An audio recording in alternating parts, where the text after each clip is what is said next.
ABC tonight. Special Agent Will Trent, Judge of your investigation. I told him I'd bring my best. Will sees things that no one else does. Based on the New York Times best-selling series. But why Will Trent? He's good police, and he's objectively hot. See crime. Put out an Amber Alert. There's a kidnapping. Through his eyes. He read that crime scene like it was a book. Ramon Rodriguez is I'm a pretty observant guy. Will Trent. Series premiere tonight, 9 Central on ABC and stream on Hulu. Just a reminder that Big Mood, Little Mood with Daniel M. Lavery happens twice a week. Slate Plus members get an additional mini episode or Little Big Mood every Friday. Sign up now to listen at slate.com/mood.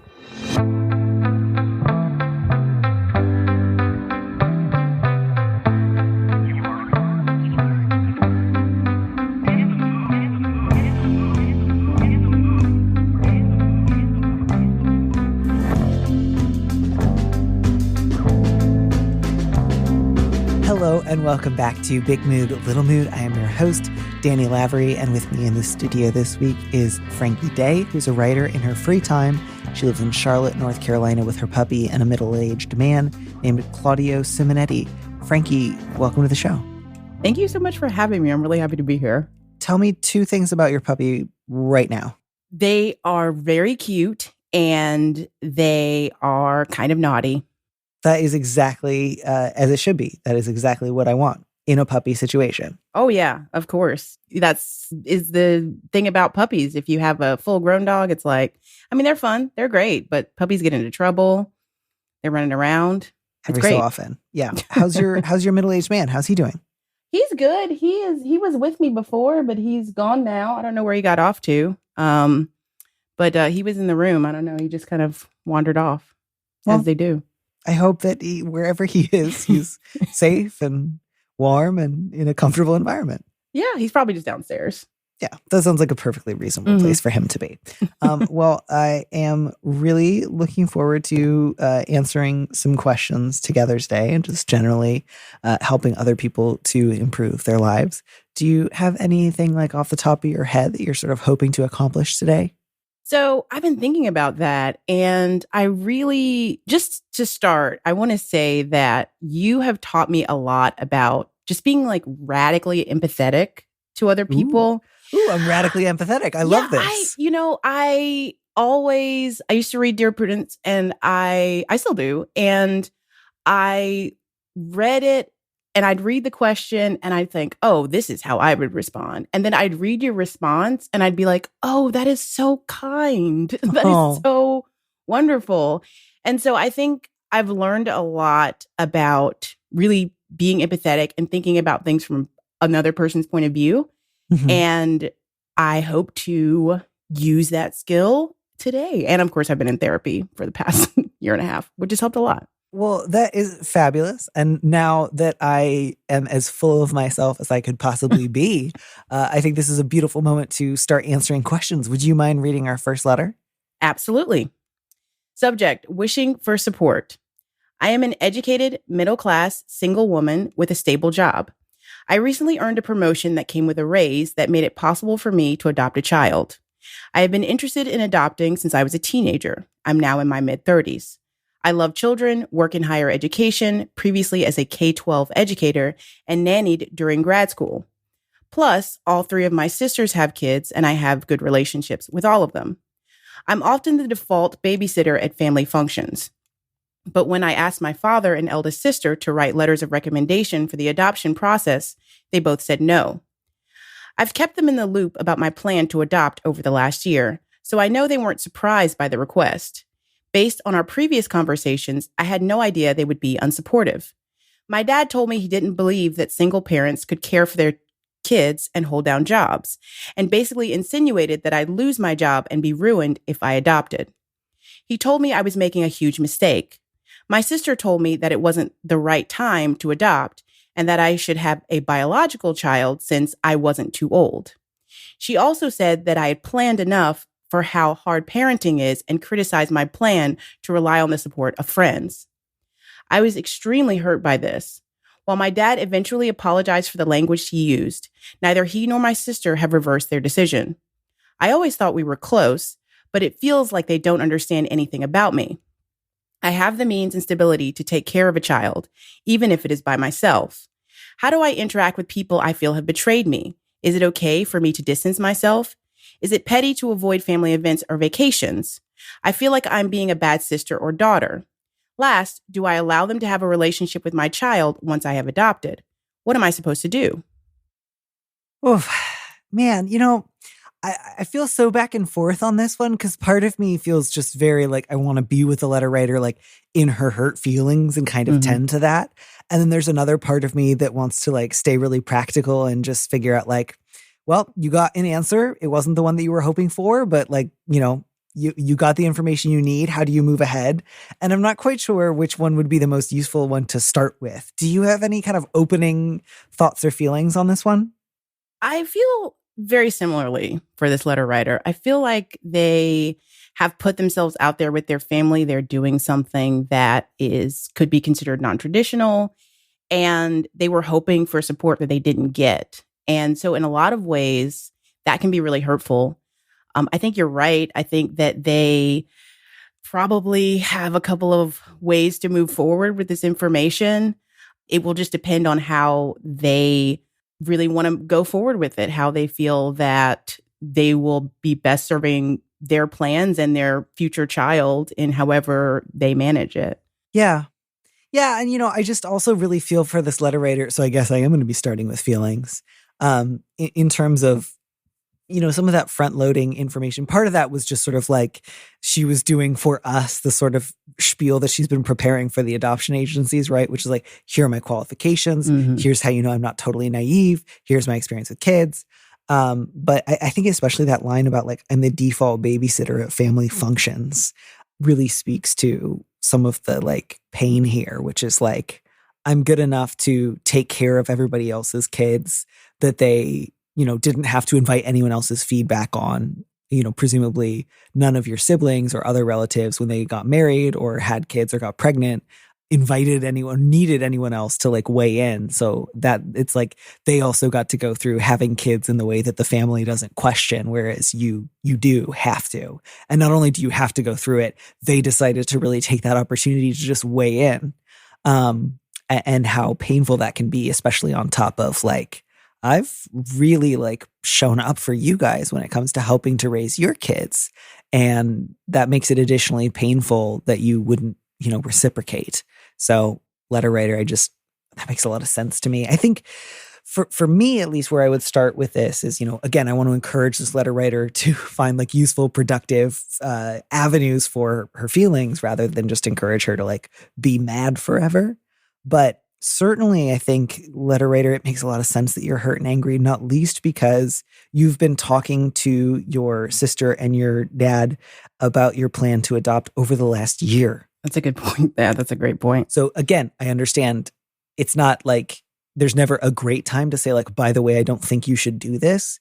But they, at the very least, they had time to let you know that they weren't going to be able to write the letters. Like you still, I think, would have been understandably hurt by that. And I think would have every right to be and to consider their like concerns fairly, I don't know, flimsy. But they definitely could have spared you some of the like legwork and embarrassment of getting to the stage where you were asking them for those letters of recommendation. They could have said 3 months ago when you brought it up for the first time that, hey, I'll be asking you for a letter of recommendation later. I won't be able to do that. I'm really sorry. We're probably going to have a weird fight now, but I'm just letting you know in advance, you should ask somebody else. And so I'm sorry that they didn't do that. I'm also sorry. Like, I don't think they should have said no. I think that's like pretty fucked up to say like no single parent has ever held down a job and raised kids. Cause it's also just like, what year is this? Like, did Murphy Brown never happen in your family? Like there's a lot of single parents in the world and there have been a lot of it's single parents have been a thing for a pretty long time. I don't know. That part just felt so funny to me. But even if they had just felt like really strongly that they didn't think that was a good idea, there was no reason for both of them to really say like, and now that I've got your attention, let me just lay out all the reasons I don't think you're prepared to be a parent, right? It wasn't even just like, here's enough information to say no. It was, and now I'm getting on my soapbox and telling you how to live your life, which is just, painful. Right. Yeah. The letter writer was blindsided. And it seems like the family, it sounds like, and I don't want to read too much into it, of course, because we only know what she's told us, but it just sounds like they maybe have been thinking this all along and just hoping that it wouldn't come up. Maybe that hopefully something she'll else would change her go mind. right. Hopefully she'll meet a guy and get pregnant. Yeah. Yeah. And it's letter writer, it's a worthy goal to want to help children who are in the foster care or who are orphans. And I think I think you should be proud of that fact that you would like to make a difference in a child's life in this positive way, separate from and this is just to say, kudos to you for actually going through the steps of starting the process and being sure that's what you wanted. And even though your family wasn't supportive, I just want to say, I think you're doing something that's really important and cool and kind. Yeah, there's just, I think I apologize. I think I left in a typo in that sentence. It ought to be that the letter writer's sister also said that I hadn't planned enough for how hard parenting is and criticized my plan to rely on the support of friends rather than I had. Right. So okay. my bad there. But that to me is also really interesting. Like the letter writer's sister first said, it's not the right time to adopt, which I don't understand what that means. Mm-hmm. Aside from, I don't want you to. And I think this is a nicer way of saying it. But then says you should just get pregnant and have a biological child, even though she apparently thinks you don't know how hard being a parent is. So again, I think that really betrays, this has less to do with any kind of like, wow, I've really sat down and made like a pros and con list of your resources right now. And I know that this isn't the right moment for you so much as it is like a bias against not having biological children. And while I think I tend to be a little bit more concerned about like the historically like bad practices of the adoption industry in the United States. So I don't want to like automatically assume that it is just going to be like a net good, but it also sounds like this letter writer is a fairly like thoughtful, conscientious person, and I'm sure is like giving a lot of thought to like open adoptions and looking for ways to not necessarily be like going after like really unsavory practices. Anyways, that's a separate kind of question. The point here is, that your sister said that I think really tells you where her priorities are, even if she's not willing to admit it. I don't think she actually is offering the criticisms that she really thinks. I think what she really thinks is that like there's something fake about adopting a child, right? That it's not as real as important as having a kid you got pregnant with, and that you should do that, even though you'll still be a bad mother because you don't know what you're doing. But apparently, it's okay to be a bad mother to a kid that shares your genetics, right. Yeah, it's your birthed child. I think that's exactly right. Again, like when I first read this letter, I was kind of shocked by what they said, but now I'm looking at it, and you're pointing out the inconsistencies, and it's absolutely, it seems to me that the family just doesn't want her to adopt. They're just like, exactly. Have a child, but if you want to. But do it the normal way. Right, exactly. Yeah. And I say normal with like all that I think that they believe that it implies, with all the connotations. And that's really what's going on here. So then I guess the question for you there is, how do you want to start thinking about that while you also pursue adoption? And so you might decide like, this really hurts me and it gives me some like unsavory insight into my relatives' ideas about family. I don't really want to get into all of that right now with them. I would rather let them know like, you've hurt me, give me some space, and then go focus on getting the letters from other people, pursuing adoption, and kind of put the rest of them on a back burner. That would make a lot of sense to me. If you decided like, I'm going to make time and we're going to have a big old fight and then I'll like, do the other stuff as well, that would make sense to me as well. So just take your own temperature and think like, what sounds like something that I'm up for to me? Like you can simply let them know like, I guess I appreciate your honesty, but I don't appreciate anything else. But let's not fight about it now. Just leave me alone. Or you could absolutely fight with them. So that choice is really yours. I want you to feel really free. And you don't even need to necessarily fight with them in order to just say like, I think that what you said was really gross, and that you should be ashamed of it. And I'm going to do this without your help. And I hope you really reconsider the way that you talk to people about the way that they choose to have families. Because just like, yeah, I think there's just something really deeply ugly about like, I think you'll be a bad parent because you don't have a man. Right. But it would be okay for you to be a bad parent if you had a biological child, because it's just so like, that's what some people really think family is, which is just like, as long as you maintain a genetic blood connection, who cares if you hurt them or fuck them up or don't really have time for them? As long as they're on the home team, that's all that matters. And that's all that family needs to be. And that's just, a sorry way of thinking about like connection and intimacy. Yeah, absolutely. And to your point of the letter writer going to her dad and her sister and telling them how their reactions made her feel, I mean, you have to be, letter writer, you're going to want to be ready for them to react negatively to that and to feel to be defensive or to be angry. Oh, I would never say anything like that. That's not what I meant at all. And I hope that you can go to people who you trust and you care about and who care about you to decompress and to unravel all those feelings and to feel safe, because that's tough. It's really tough, especially because and it seems from your letter that you care about these folks deeply.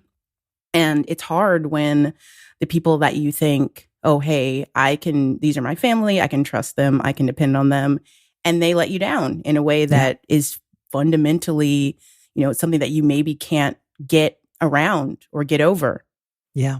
Yeah. And I think to that end, really that line about, I feel like I'm being a bad sister or daughter by being hurt by something very painful and cruel that they said to me. Like, that's really interesting. And just letter writer, I'm kind of curious. Have you previously had much conflict with your father or your sister? Have you previously, when you allowed yourself to feel hurt instead of just being the default babysitter and sort of like putting on a smile and helping everybody out all the time, like, is your relationship with your family one where you kind of have to always be the peacemaker and the one who fixes things, and if you don't, you're bad? Because in that case, it might be worth kind of reinvestigating, like, are we historically super close, or are we historically like in close proximity when I do what they want? And this is kind of the first time I'm not doing what they want in a big way, and I feel guilty because that's not how our family is allowed to work. I think that's a really interesting question that I would be kind of curious to hear a little bit more about. So I just, encourage you to give that a little bit of thought.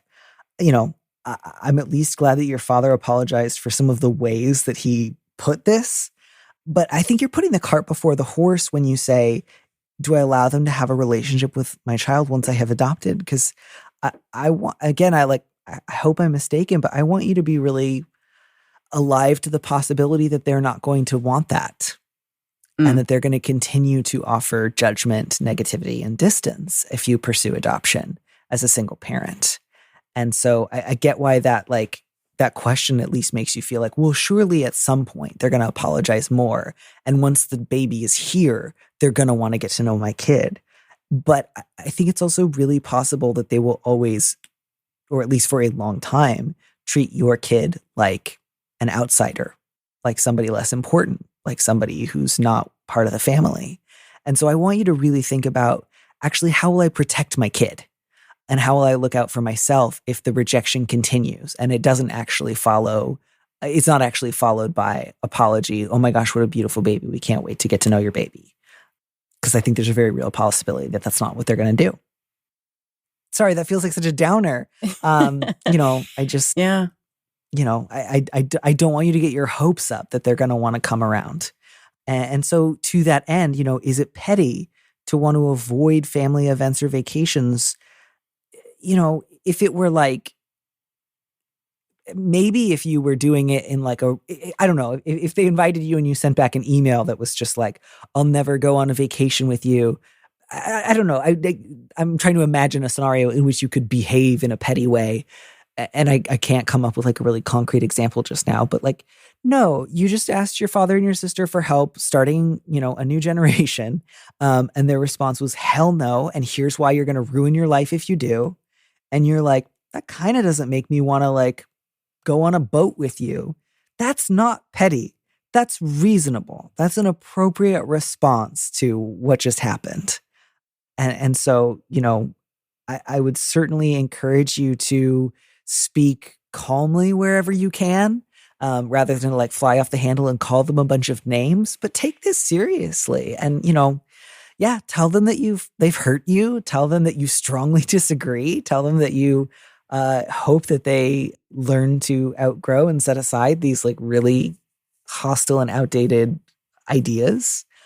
But by all means, let this affect how close you want to be with them.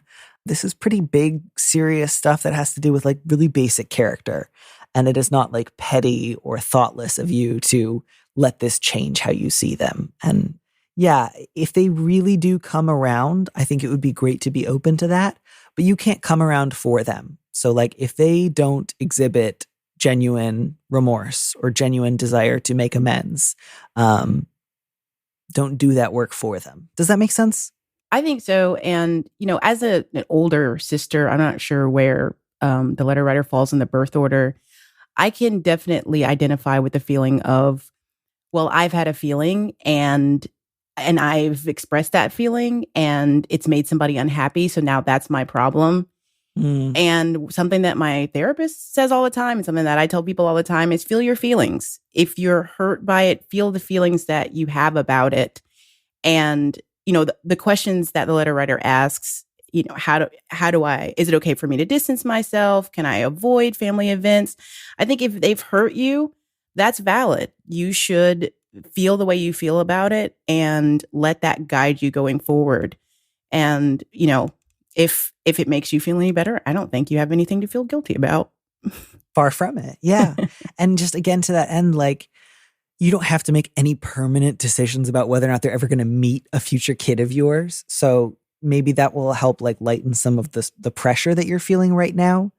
You can cross bridges in the future when you come to it. But again, like, be careful and take things one step at a time. Like, there's a difference between, if enough time has passed and they have apologized for what they said, but they haven't made a complete 180. I might still decide to introduce them to my child, but I'm not going to put them like on the list of people who are going to be like helping me out with food in the first couple of weeks. Or they might not, like be number one on my list for babysitting duty. And again, that's not about like, oh, you hurt my feelings, therefore I'm going to punish you immediately. It's about like, who wants to be in my inner circle? Who wants to be a part of this new family that I'm creating? And who can I trust to be there? So yeah, it's a good thing to keep that in mind as you make your own plans for the future.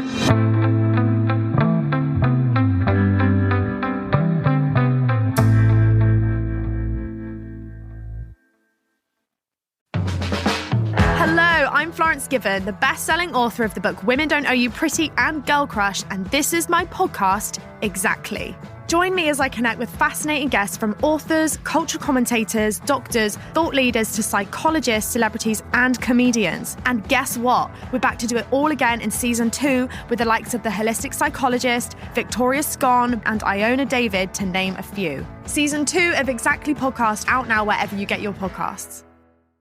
And I think on that note, I'm ready to head into our second letter, which is really something else. Yeah, I'd agree with that. Good. I like this one. This one's got layers. So the subject is burdensome belongings.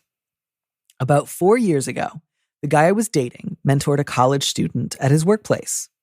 This student had some issues with emotional instability, and my ex and his supervisor hoped to help them by giving them a job and being an encouraging presence in their life. As their former classmate, there in question being the student, I also wanted to support them, so we met up a few times and texted somewhat regularly. Ultimately, their experience working under my ex left them feeling emotionally injured, and they ended up stalking him at his home and damaging some of his property. My ex cut off contact after that, and I did too, concerned with his safety. Prior to that, my erstwhile classmate had entrusted me with some keepsakes, including original art, figurines, magnets, and a book. They noted that they might want the option to ask for some of these things back, and I agreed when they asked me not to discard or give away anything that they gave me. I'm still close to my ex, so it's unlikely that I'll be communicating with this person again. Now that the friendship is over and unlikely to resume, do I need to keep holding on to these items? They're small, but there's enough of them that I'd prefer to be able to just let some of them go. That said, I wouldn't object to stowing them somewhere just in case my former classmate ever has the chance to reclaim them. Is this agreement one I should honor indefinitely? I think my favorite sentence here, and I use the term favorite loosely, is ultimately their experience working under my ex left them feeling emotionally injured, and they ended up stalking him at his home and damaging some of his property. Because, like, they ended up stalking him. Like, we ended up at the mall after the dance. Just happened well to as, fall like, into a stalking situation. Yeah, as well as like, oh, well, if they felt emotionally injured, then by all means, stalk people and destroy their shit. Like, I think almost anyone who has ever stalked anybody else has felt justified in as much as like, well, I felt bad and I blame you for how I feel. And therefore it's cool for me to stalk you. Like that, you know, you don't need to give them, you know what, like you don't need to hand it to them. It's so like, well, they did feel emotionally injured. And it's like, I'm sorry to hear that.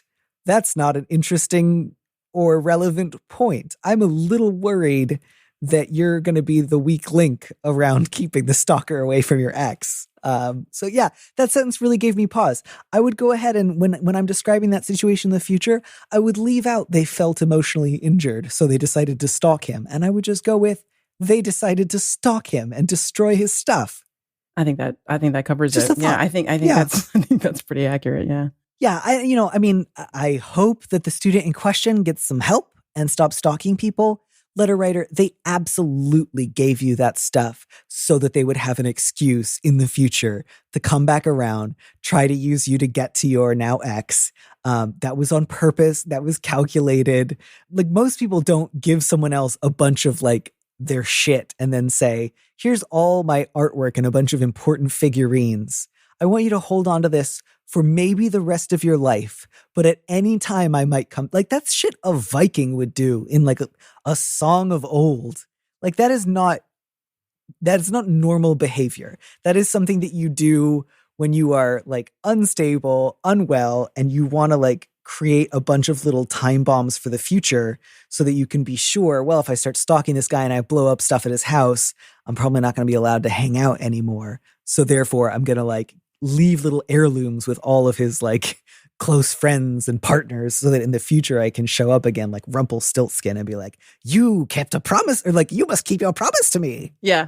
No, that's so funny because I didn't at all see that as, I didn't catch that this student could have done that to make a backdoor into the relationship. But it makes sense. It makes sense. They were definitely in a place where they were probably not making the best decisions. They were probably just looking for ways to worm into the ex's life. So it does make sense. I was going to say, I don't know. I would probably have given different advice before this understanding of the letter.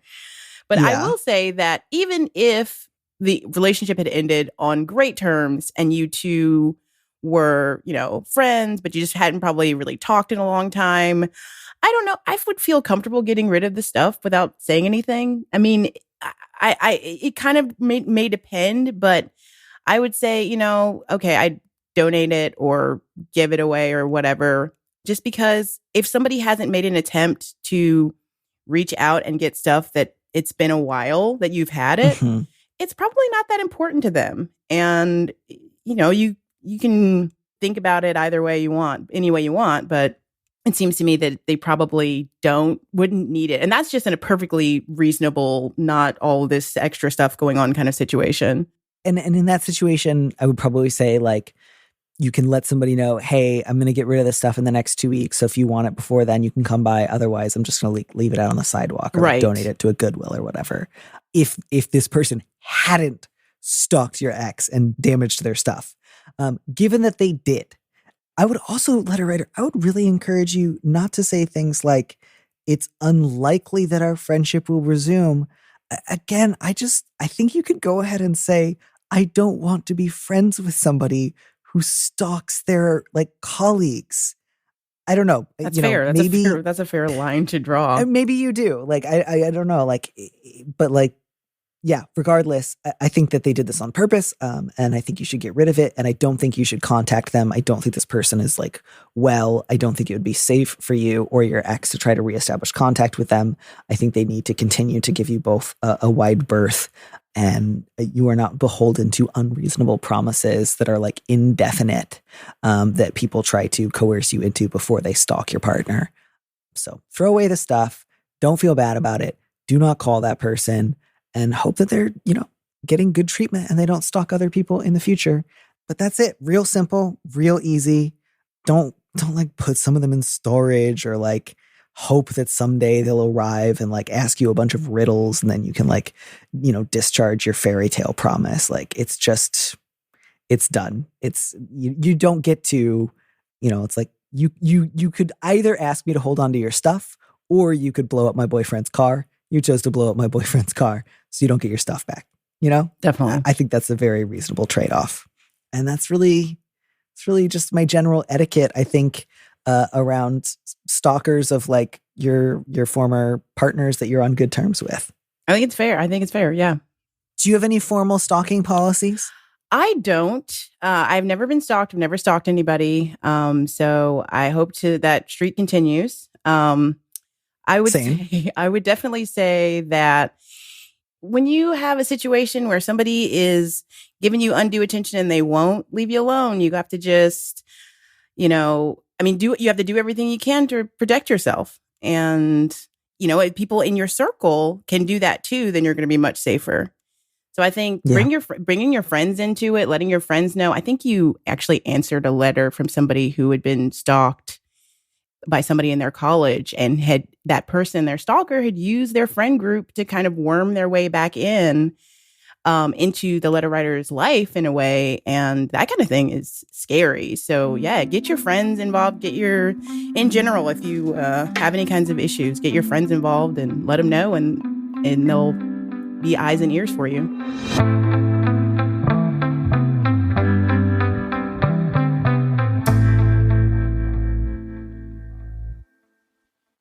How's it going? What's your general policy on advice giving? How do you feel like we're doing so far today? How'd you come to be on the show? Tell us a little bit about why you're here. Oh my goodness. So, as you well know, I messaged you on Twitter, God's own personal hell on earth.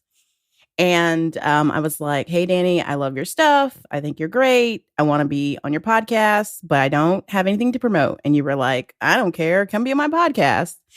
And then we scheduled a podcast recording session and I forgot. And so we rescheduled and everybody was really nice. I feel like I'm pretty good at giving advice, but I don't know if I'm always good at following advice. I tend to be a pretty supportive person. And I have listened to Big Mood, Little Mood for a very long time. And before that, Dear Prudence podcast. And so I am, you know, I always think it's fun when I come up with an answer and it comes close to what you're saying. I'm always like really impressed. Totally. Like, oh yeah, like we're on the same wavelength. Like I got it. I'm here. Yeah. And I also I got the story you wrote for Star Wars. The Star Wars book, sure. a far away view or something. I think it's on my. That sounds right. Downstairs. But you know, I've been a huge fan, and I just love to talk. That's kind of my deal too. My favorite hobby is karaoke because I like singing and attention. Perfect. So I think I have. I don't know. I think I was a little nervous. I got a little bit of a hot neck right now, but I'm cooling down. I'm getting normalized. I'm feeling good. I think your insight into the letters too is also super interesting to hear because you come in at a totally different perspective sometimes. And I'm like, whoa. So that's great. Other than that, things are going well. I'm in North Carolina. It's kind of cold. And so it doesn't feel like global warming is real for just a moment. We can imagine that our planet is not in danger. Because global warming just means, is it hot out right now? Right, exactly. Which is absolutely how my sense of fear around it also operates, which is just like, am I hot right now? Yes. Then things are very bad. If not, then things are fantastic. Exactly. Yeah. So also you definitely do have something to promote, which is shooting your shot. at least when it comes to going on people's podcasts and just saying, I want to do this. Please let me. Listen, I love shooting my shot. I shoot my shot all over. I'm like, hey, and I was talking with a friend of mine, and they were like, yeah, you're like very outgoing and you're like good at talking to people. Like, I think you'll do a good job. And I'm like, yeah, but until I get on it, I'm going to be super nervous. But I love getting out there and, telling people, hey, I'm a personable person. You should talk to me in front of an audience or on the airwaves or whatever the internet is. Tubes. You definitely are. I'm finding you personable at present. And so I'm happy to vouch for it. And I think at least so far, we've been giving people great advice. Do you want to read our third letter, by the way? Yes. And this is my favorite because the stakes are relatively low and it's cute. So I love it. Mm-hmm. Same. Subject, dog has my name. This is a bit silly, but I'm a trans man starting my transition. I've cut my hair, replaced my wardrobe with 90% flannel, come out to my housemates, and picked a new name that feels meaningful. Let's say Doug. But before I felt ready to ask people to use it, my housemate's new boyfriend brought over his friend's dog, which he dog sits occasionally. The dog is already named Doug. Now I can't help feeling like the dog has dibs on the name. And I'm already asking people to change how they refer to me, so it feels like too much to make them also disambiguate when referring to Doug the dog. I realize that multiple people and animals can share a name, but how do I handle this? Do I pick another name that feels like it doesn't fit as well? Do I defeat the dog in combat to earn the right to the name? Do I resign myself to hearing, Doug, stop peeing on the carpet more often than I'd like, and just being the other Doug? I cannot believe the thing standing between me and social transition is my roomie's boyfriend's friend's fluffy little 10-pound dog. Help? This is, as you say, super charming. And I really appreciate the letter writer's light approach to this, which is like, I realize this is not actually like going to affect my life as a person, but also I feel totally fixated on this little detail. It's, I think, a mental block if you're like, I already feel like I'm asking too much of people by saying, hey, I'm transitioning. Please notice that. And then if I also add, by the way, please acknowledge in some way or another that when you talk to me, you're not talking to a dog, then that's just going to be like, Jesus Christ, what else do you expect us to do, Your Majesty? That's over the line. That's over the line. Yeah. And so I would just say, I get it. I think lots of people, when they start transitioning, even if they've got pretty great people in their lives, tend to feel something like, I am getting away with unwrapping a like crinkly candy bar in the middle of a crowded movie theater where everyone else is being really quiet. And like my job is to somehow miraculously make the candy bar wrapper silent, even though that's not how candy bar wrappers work. So this is a mental block. But I also think like it is going to be to everyone else's benefit to distinguish between you and the dog. So it's not even like, oh, you're asking them to do you a favor. It will be confusing for them if they don't have a way of distinguishing you from the dog. They will suffer if they don't find something to do on that front. So like, I even think there's less for you to do here than you fear. Like other people will also want to know, how do we distinguish between Doug the human being and Doug the dog? Especially because this is the dog that like occasionally comes over for dog sitting purposes. That's why I was like, this is a mental thing. It's a very tangential. That's one thing I wanted to say was that, and I appreciate, of course, everything else that might be at play here, but you're probably not going to see that dog all that much. Like the dog's probably not going to be around that much. And it would be like if there was a person named Doug who you kind of saw sometimes, they'd be around, but their name is Doug, your name is Doug, and it's okay, I think. Yeah. Yeah, the dog's not going to be there that often. So like you can start out using your new name when the dog's not there and like people will still get it. I mean, literally, like people will just say Doug the dog or Doug the person. Like you don't even have to ask. They're going to do that. They would do that for anybody. And it's not a favor or something that they have to do. It's just how people distinguish between animals and people who share their name. You could certainly fight the dog, but like what honor is there in that? And you could win, but at what cost, truly? Yeah, and like it's going to be weird if somebody says, Doug, stop peeing on the carpet, but like It's just that's just because it's weird to change your name. It's weird to suddenly hear a name that's associated with other things that you weren't used to previously associating with you. And that's just part of the nature of changing your name semi-arbitrarily as an adult. So if it weren't the dog, I guess like what I'm coming down to is like, it was going to be something else. It was always going to be something else. Like for a while when I first transitioned, I was still using my old first name as my middle name. And then like within 6 months, so I was Daniel Mallory Ortberg at the time. Some guy named Daniel Mallory, who was like a novelist I wasn't previously familiar with, like got like outed in the New Yorker as like a fabulist. Like he made up a bunch of stuff about like having cancer or something, or his mother having cancer, and like plagiarized part of his book. And it was just like, oh, now there's a thing around my name, kind of, but it's just like only kind of, and only because the world is full of people and things. And it did not actually affect me in any way. It just felt a little psychically weird. I hope the name is Doug, because I think it's cute. It's cute. I don't know. Yeah. Besides which, you've got the TV show Doug, and that, you know, there's that element too. That's a classic. But yeah, and then like on top of then like I fixed my problem by changing my name again. So that's the other thing, is you can always pick a different name if you really don't want to have the same name as the dog. But of course, then there's going to be like a weirder animal that comes into your life, and you'll have to share your name with a gerbil. This is good. This is teaching you humility. Right. An iguana named Stan or something. Exactly. An iguana named Stan. Yes, 100%. And then now an iguana, that's super cool. You know, now you have to think about that. It's too much. Oh my God, yes. It's like Spuds McKenzie the dog. It like where wears just sunglasses everyone's like, and sitting on somebody's shoulder. You know, you don't want to live up to that. This iguana is the coolest. Oh, I wish human Stan were as cool as this. Beautiful. Okay, well, if you have another moment, I have a little listener feedback from a recent letter that I think is actually super, super useful, because it had to do with coding, which is not an area of expertise of mine. Sure. So the letter that they're referring to is from the Cat Kinsman episode back on November 8th, and it was the coding boyfriend. So I also have a lot of anxiety and dropped out of school to learn to write code. Plus, my partner is a software engineer. I had a number of medical issues that meant that I couldn't complete my coursework in time and was denied accommodations repeatedly. I still can't go back on campus without having a panic attack. So I have lots in common with this letter writer situation. I had a few thoughts that I thought might prove helpful. Number one, anxiety, especially when it's manifesting as I must do the thing perfectly the first time, is especially detrimental to learning to code.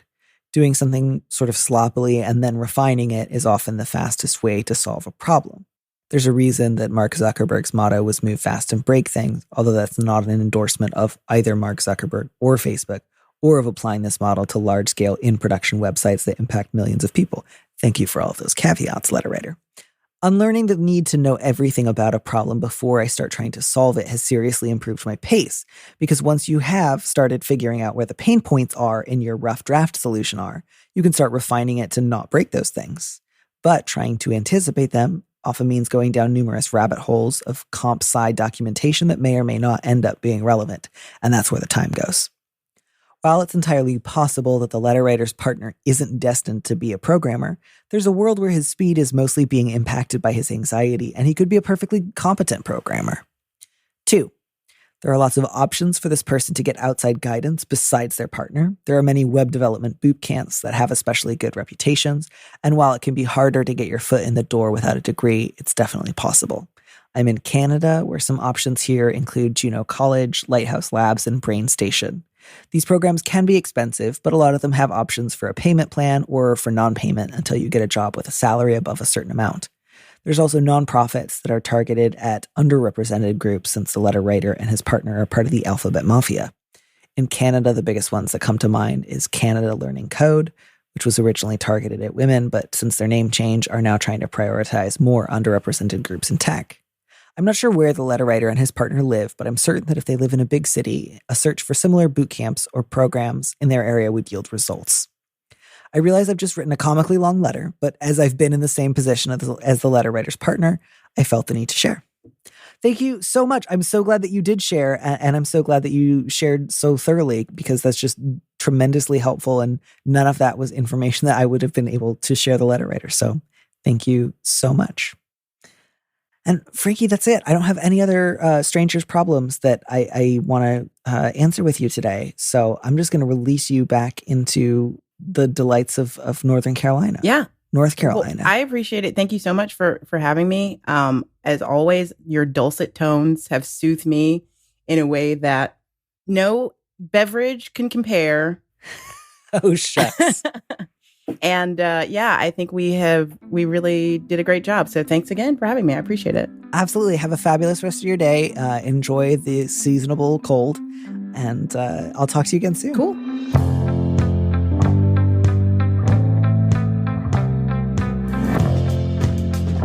Thank you for joining us on Big Mood, Little Mood with me, Danny Lavery. Our producer is Phil Surkis, who also composed our theme music. Don't miss an episode of the show. Head to slate.com/mood to sign up to subscribe or hit the subscribe button on whatever platform you're using right now. Thanks. Also, if you can, please leave us a review on Apple Podcasts. We'd love to know what you think. If you want more Big Mood, Little Mood, you should join Slate Plus, Slate's membership program. Members get an extra episode of Big Mood, Little Mood every Friday, and you'll get to hear more advice and conversations with a guest. And as a Slate Plus member, you'll also be supporting the show. Go to slate.com/mood plus to sign up. It's just $1 for your first month. If you'd like me to read your letter on the show, maybe you need a little advice, maybe some big advice, head to slate.com/mood to find our Big Mood, Little Mood listener question form, or find a link in the description on the platform you're using right now. Thanks for listening.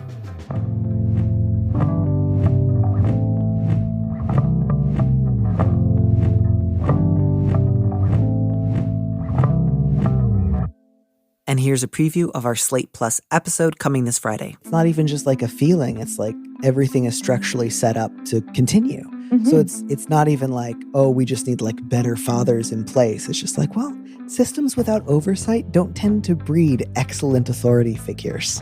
And so I think it can be easy for someone to hear like family abolition and think like, this means you want to literally throw my grandmother in the garbage, as opposed to like pretty radically reorient the way that we establish like networks of care and like financial distribution in the country.